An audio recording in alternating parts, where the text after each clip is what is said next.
Kuna olen küll reservis, aga endine sõjaväelane, siis ma tahan teha sõjaväelise tervituse selle ürituse korraldajatele, peamistele organisaatoritele ja meile kõigile.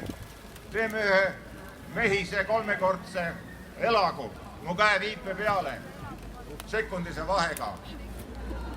Elagu vabadus! Elagu! Elagu! Elagu! Tänan!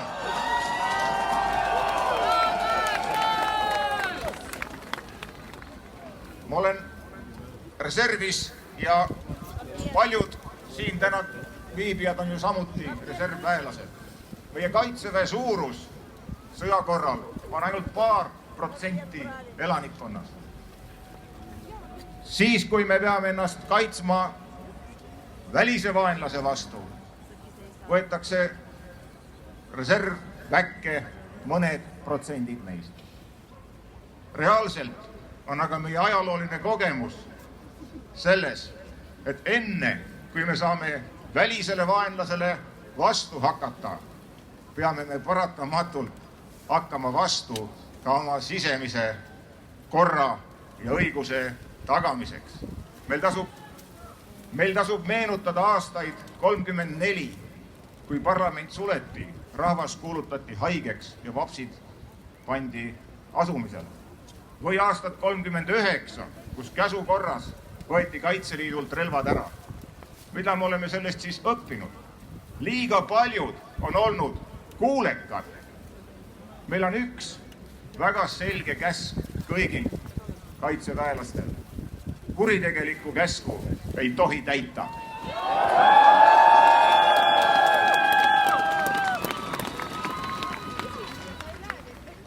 Ja me peame seda õppima. Me oleme olnud 30 ja rohkem aastat rahumeelses riigis. Meil on hästi läinud, aga me peame mäletama neid hetki ja oskama vajadusel öelda ei. Vajadusel me peame tõepoolest hakkama vastu nendele korraldustele, mis ei ole põhiseadusega kooskõlas. Ja nagu tänasel meeleavalduse alguses öeldi, on palju rahumeelseid meetodeid, kuidas seda teha. Nii et kõik see ülejäänud, 90 ja rohkem protsenti elanikkonnast peavad olema samuti meie riigikaitsesse kaasatud. Ja seda meil tuleb õppida. Meil olid nädal tagasi kohalike omavalitsuste valimised, mille osalemise aktiivsus oli tõusnud eelmisega võrreldes näiteks Saaremaal paar protsenti. Ja see oli ikkagi kuskil 50 ümber. Pooled elanikest ei ole veel aru saanud, et nad peaksid ka oma kodanikukohust täitma.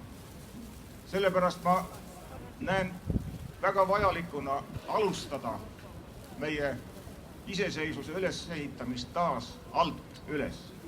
Valige endale esmalt külavanemad, moodustage külaseltsid, asumid seltsid ja siis nõudke poliitilist korda riigi tasandil.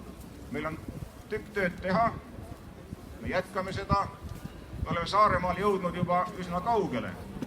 Pabervalimistel me võitsime. Ja kui nüüd see pool, kes veel hääletamas ei käi, järgmine kord ka hääletama tuleb, siis me võidame päriselt. Eesti eest!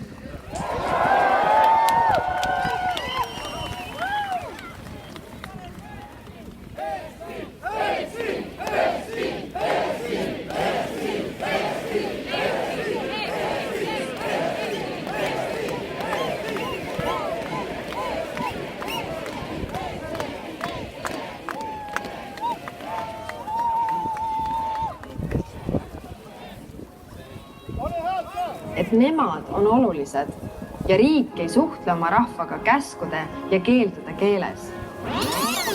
Meie eesmärk on anda inimestele tagasi see tunne, et nemad on olulised ja riik ei suhtle oma rahvaga käskude ja keeldude keeles.